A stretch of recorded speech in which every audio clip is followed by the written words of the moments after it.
Ruth ఏం చేస్తుందో తెలుసా? పరిగెలేరుతా ఉంది. పరిగంటే తెలుసా? ఈ తరం పిల్లలకి తెలియదులే. చేను గబగబా కోసిపోతారు. ఇప్పుడు మిషన్లు కోసేస్తున్నాయి. మిషన్ కోసేసిన తర్వాత చేను కట్టుకెళ్తే ఒక బస్తాడు ధాన్యం మనకు దొరుకుతుంది అక్కడ. ఆ పక్క నుంచి వెళ్ళిపోతూ ఉంటాయి అలాగా. అందుకని ఇప్పుడు రైతులు ఏం చేస్తారంటే ఆ మిషన్ వెనకాల వెళ్ళి ఏరికి తెచ్చుకుంటున్నారండి. పూర్వం కత్తులతో కోసేవారు కాబట్టి, కొడవలతో కోసేవారు కాబట్టి ఆ పనలో కట్టేటప్పుడు కొన్ని వెన్నులు రాలిపోతే ఆ కట్టేసి మోపులు ఎత్తుకెళ్ళిపోయిన తర్వాత ఆ చేను ఖాళీగా ఉంటుంది. అప్పుడు పిల్లలు వెళ్ళి ఆ పరగేరుకునేవారు. దాన్ని పరిగ అంటారు. ఎన్నులు ఖాళీ వెన్నులు ఇంత మూటలు తెచ్చుకొని చక్కగా అటుకులు ఆడించుకునేవారు, లేకపోతే పేలాలు వేపుకునేవారు. చాలామంది ఆ ధాన్యాన్ని దుల్లగొట్టుకుని ఉడకబెట్టుకుని తినే పరిస్థితులు కూడా ఉండేవి. ఇప్పుడు ఈ దీనురాలి పరిస్థితి ఏంటో తెలుసా? ఆ వెన్నెలు తెచ్చుకొని వాటిని దుల్లగొట్టి వాటిని ఉడకబెట్టి దాన్ని గెంజి కాసుకుని బార్లీ, ఆవిడ ఏరిని ఏంటంటున్నారు? వరి కాదు, బార్లీ. ఆ బార్లీ గింజలు తెచ్చి జావ కాసుకొని తను తన అత్తగారు తాగి నిద్రించేవారు. ఇప్పుడు ఎవరైనా గెంజి తాగుతున్నారా?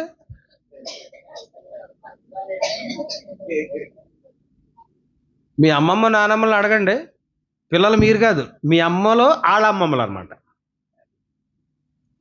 మీ అమ్మ కూడా తాగదు. మీ అమ్మకి అమ్మ ఉంటుంది చూడు, వాళ్ళ అన్నం ఎలా ఉండేవారు అనుకుంటున్నారు? పొయ్యిలో పెట్టి పుల్లలు పెట్టి మండించేవారు. అది ఉడికిన తర్వాత దాన్ని వార్చేవారు. వార్చిన తర్వాత గంజి వస్తుంది కదా, ఆ ఉడుకుడికి గంజి తీసుకుని ఆహాహాహా అందులో మళ్ళీ కాస్త మెతుకులు వేసుకునేవారు. ఓ డోకుడు అన్నం అందులో వేసుకుని పచ్చిమిరపకాయ నంచుకుని ఉల్లిపాయ నంచుకున్నాం. మా అమ్మమ్మ తాతయ్య ఉన్నాడు, చిల్లి రెడ్డి గారు, ఎమిడి వరపాడు. 5 గంటలకల్లా ఆయనకి గింజాన్నం ఇవ్వాలి. నల్లమంది ఒకటి వేసుకుని, నల్లమంది అని ఉండేది, ఎంత కొంచెం మత్తిస్తాడు. పగలంతా కష్టపడేవాడు ఆయన. వచ్చే నల్లమంది మింగి ఆ గింజి కూడా తినేవాడు. ఎంత బాగుంటుంది అనుకుంటున్నారు? స్వర్గం అక్కడే ఉంటుంది. హల్లెలూయా. ఈ లోపల ఈయన చెమటలు పట్టేది. గంజి తాగితే ఒళ్ళంతా చెమటలు వచ్చేస్తాయన్నమాట. చక్కగా అటు ఇటు తిరిగి శుభ్రంగా స్నానం చేసి పంచి కట్టుకుని వచ్చి కూర్చుని అమ్మగారు వేడి వేడిగా అన్నం వండించి అన్నం తినేసి పడుకునేవారికి వాళ్ళకి ఏమి కష్టాలు, ఫోన్లు, వీడియోలు, ఇన్స్టాగ్రామ్లు, ఫేస్బుక్లు, యూట్యూబ్లు ఇవేవి తెలియ వాళ్ళకి. చక్కగా నిద్రపోయేవారు. మళ్ళీ 8 గంటలు వేసేవారు తెలుసా? 5 గంటలకి. 5 గంటలకే మిగిలిపోయిన అన్నం ఆ గంజేసి మళ్ళీ ఉట్టి మీద ఎట్టేది. అందులో కాస్త ఉల్లిగడ్డ వేసి క్యారేజ్ పెట్టి చేయలేదు. ఆ క్యారేజ్ అట్టుకుని వెళ్ళి పొలంలో పనిచేసి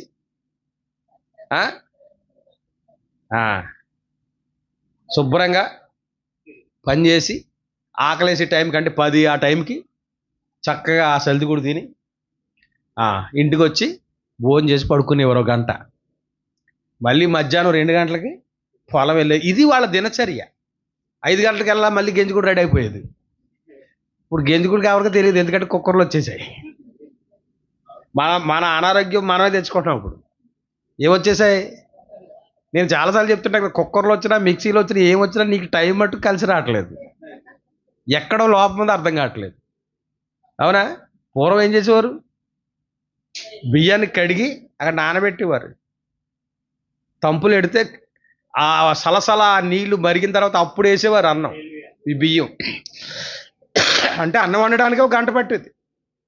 ఈ లోపల అది ఉడికే లోపల నా పొయ్యి కాడ అన్నీ జరిగిపోయి ఉల్లిపాయలు కోసుకుని అన్నీ రెడీ చేసేసుకునేది.